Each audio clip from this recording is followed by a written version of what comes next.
Ketika Adam telah diciptakan dengan sempurna, Allah kemudian berbicara kepadanya dengan bahasa tertentu. Bahasa inilah yang digunakan Adam untuk berkomunikasi dengan istrinya dan anak-anaknya. Bahasa apa yang mereka gunakan? Kita akan membahasnya secara detail dalam video kali ini. Namun, penting dipahami bahwa Adam bukanlah makhluk berbentuk manusia pertama yang pernah diciptakan di muka bumi. Sebelum kehadirannya, bumi telah dihuni oleh berbagai makhluk berakal. Salah satunya adalah sejenis bangsa jin yang telah punah 2000 tahun sebelum Adam diciptakan. Al-Quran tidak pernah menyebut secara eksplisit bahwa Adam adalah manusia pertama di bumi. Sebaliknya, Al-Quran menggambarkan posisi Adam sebagai khalifah pertama di muka bumi, seorang pemimpin pilihan Tuhan di antara makhluknya yang lain. Adam adalah makhluk berbentuk manusia pertama yang diberi ilmu dan kemuliaan, sehingga diangkat sebagai khalifah atau pemimpin di bumi. Meskipun bukan sebagai manusia pertama, tapi dari garis keturunannya lahir manusia modern saat ini. Hal ini ditegaskan dalam firman Allah. Dan, ingatlah, ketika Tuhanmu berfirman kepada para malaikat, sesungguhnya aku hendak menjadikan seorang khalifah di bumi. Quran Surah Al-Baqarah ayat ke-30. Imam Fakhruddin Al-Razi berpendapat bahwa para malaikat bisa saja menduga bahwa Adam akan berbuat kerusakan karena memiliki pengalaman masa lalu dengan makhluk berakal sebelumnya, seperti jin, yang juga berbuat kerusakan. Ibn Kathir pun meriwayatkan bahwa setelah bangsa jin diusir oleh malaikat, barulah Allah menciptakan Adam sebagai makhluk baru yang akan mengemban tugas kepemimpinan di bumi. Setelah diciptakan, Allah mengajarkan kepada Adam semua nama-nama hewan, tumbuhan, benda-benda, dan segala ciptaan lainnya.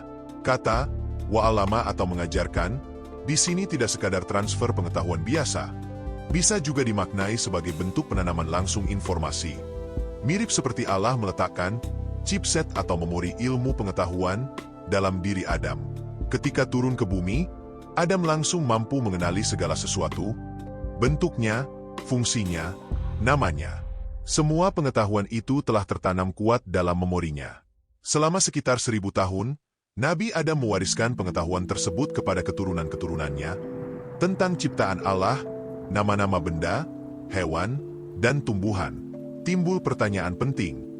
Bahasa apa yang mereka gunakan untuk berkomunikasi? Di Eropa abad ke-18, seorang sejarawan Jerman bernama August Ludwig von Schlosser, profesor di Göttingen, melakukan penelitian mendalam terhadap kemiripan linguistik antara bahasa Arab, Ibrani, dan Aramaik.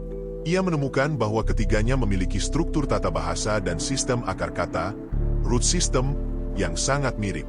Oleh karena itu, bahasa-bahasa ini diklasifikasikan dalam satu keluarga yang disebut bahasa Semitik. Temuannya didukung oleh kolega seangkatannya, Johann Gottfried Eichhorn, seorang profesor di universitas yang sama.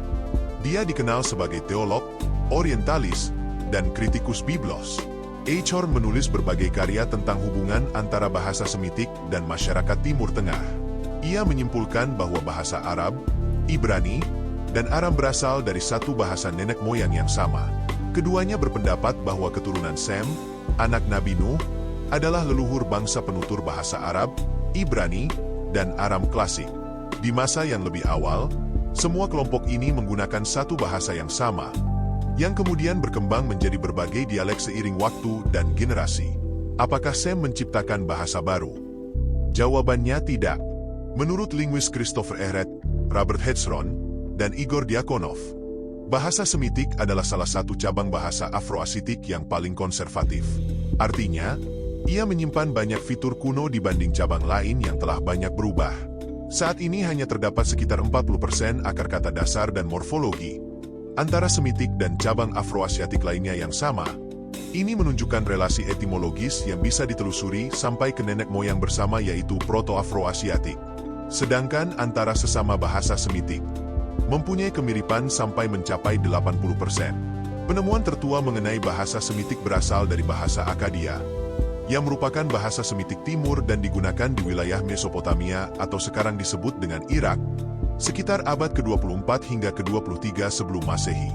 Bukti tertulis awal bahasa Akkadia ditemukan dalam bentuk prasasti dan tablet tanah liat yang ditulis menggunakan aksara paku atau cuneiform, yang awalnya dikembangkan oleh bangsa Sumeria. Selain itu, bahasa Eblaite, yang juga termasuk dalam rumpun bahasa Semitik, ditemukan dalam arsip kerajaan di kota Ebla, sekarang Suriah, dan berasal dari sekitar abad ke-25 atau 2500 tahun sebelum Masehi. Tablet-tablet ini ditulis menggunakan aksara paku dan memberikan wawasan penting tentang bahasa dan budaya Semitik awal. Penemuan ini menunjukkan bahwa bahasa Semitik telah didokumentasikan sejak milenium ketiga sebelum Masehi. Mereka meninggalkan catatan pajak dan barang dagangan, daftar inventaris dan ransum, kontrak kerja, kode hukum, perjanjian diplomatik dan perjanjian damai serta arsip penting istana. Selain dari cabang Semitik, juga ditemukan prasasti yang berumur 3.200 tahun sebelum Masehi di situs Abdos, sekitar 480 km selatan Kairo. Penemuan yang berasal dari makam penguasa pradinasti bernama Skorpion ini ditulis menggunakan hieroglif Mesir.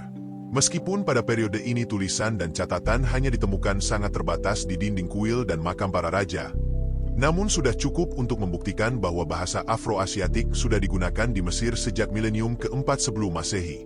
Profesor Diakonov menyimpulkan bahwa Proto-Afro-Asiatik mulai berkembang sekitar 6000 sebelum Masehi di kawasan Mesir Hulu atau sekitarnya, seiring dengan transisi masyarakat ke pertanian dan kehidupan menetap.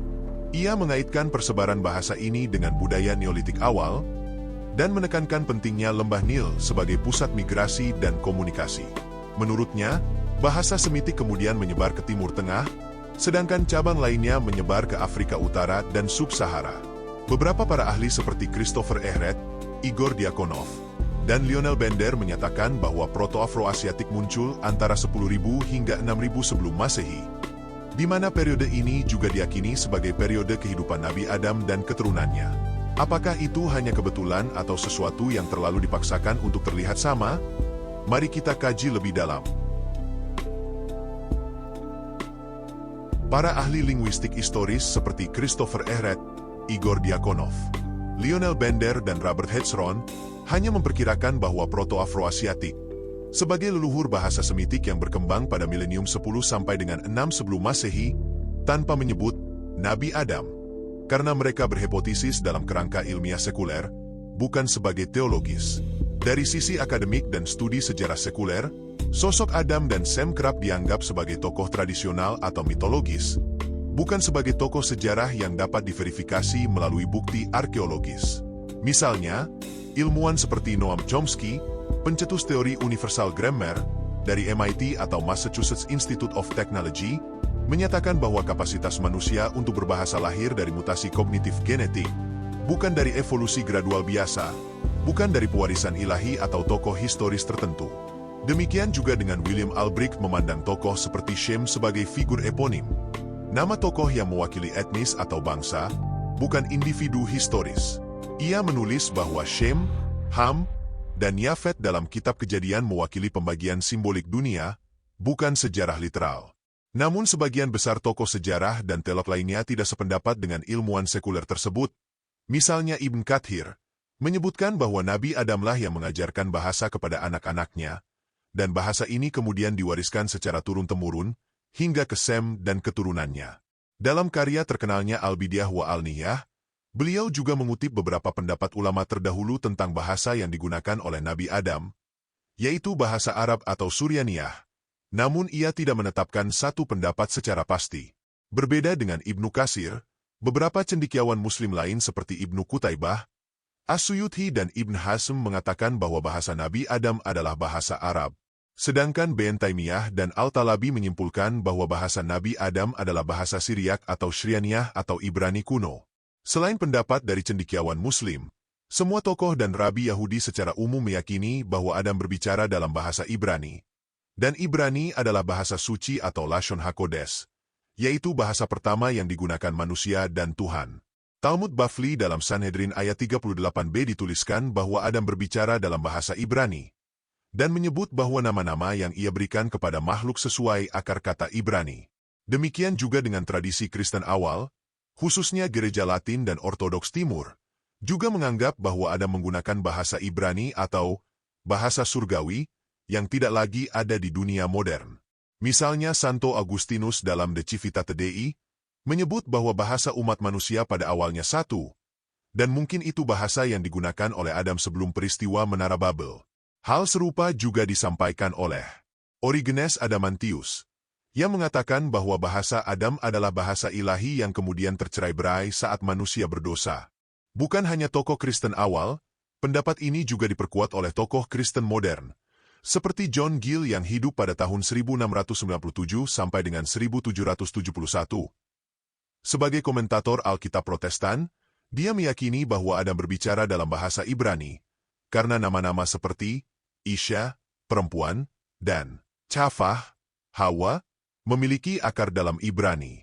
Selain pendapat mayoritas yang mengatakan bahwa bahasa awal manusia adalah Ibrani, namun banyak juga pendapat minoritas dari bangsa atau kelompok agama, mazhab dan kepercayaan, tercatat dalam sejarah pernah mengklaim bahwa bahasa asli manusia pertama, bahasa Adam, adalah bahasa yang mereka gunakan, misalnya Gereja Ortodoks Ethiopia, mereka percaya bahasa Adam adalah Ge'ez, karena Ge'ez dianggap bahasa surgawi. Beberapa kaum Koptik juga percaya bahwa Adam berbicara bahasa Mesir kuno, karena Mesir dianggap pusat kebijaksanaan dan wahyu awal. Namun dari semua pendapat dan klaim tersebut, dapat disimpulkan bahwa Adam kemungkinan berbicara menggunakan bahasa tertentu yang mirip dengan salah satu bahasa Semitik yang kita kenal hari ini. Bahasa Semitik sendiri diperkirakan berasal dari satu bahasa nenek moyang bernama Proto-Semitik, yang berkembang sekitar 4.500 hingga 3.500 sebelum Masehi, sedangkan leluhurnya, bahasa Proto-Afroasiatik diperkirakan berkembang di milenium ke-6 atau 6.000 tahun sebelum Masehi. Apakah Adam hidup pada milenium ke-6 sebelum Masehi? Pertanyaan ini sudah dijawab oleh banyak peneliti, ilmuwan, sejarawan, teolog dan para arkeolog. Misalnya dari kalangan Islam muncul sebuah kesepakatan para cendekiawan seperti Ibnu Jarir At-Tabari, Al-Mas'udi, Ibnu Katsir, Al-Suyuti, Imam As-Samarkandi dan sebagian besar ulama lainnya menyatakan bahwa Nabi Adam diperkirakan hidup sekitar 5.872 hingga 4.942 sebelum Masehi, sangat dekat dengan hasil penelitian ilmuwan modern yang memperkirakan rentang waktu kehidupan Nabi Adam di milenium ke-6 sebelum Masehi. Beberapa tokoh di luar Islam seperti August Ludwig von Schlosser, sejarawan Jerman yang meneliti hubungan Arab, Ibrani dan Aram, menyebut bahwa bahasa Semitik awal mungkin merupakan bahasa yang diwarisi dari Adam. Demikian juga dengan pendapat Johann Gottfried Eichhorn yang menyimpulkan bahwa bahasa keturunan Shem pada awalnya satu, kemudian menyebar menjadi dialek Arab, Aram, dan Ibrani.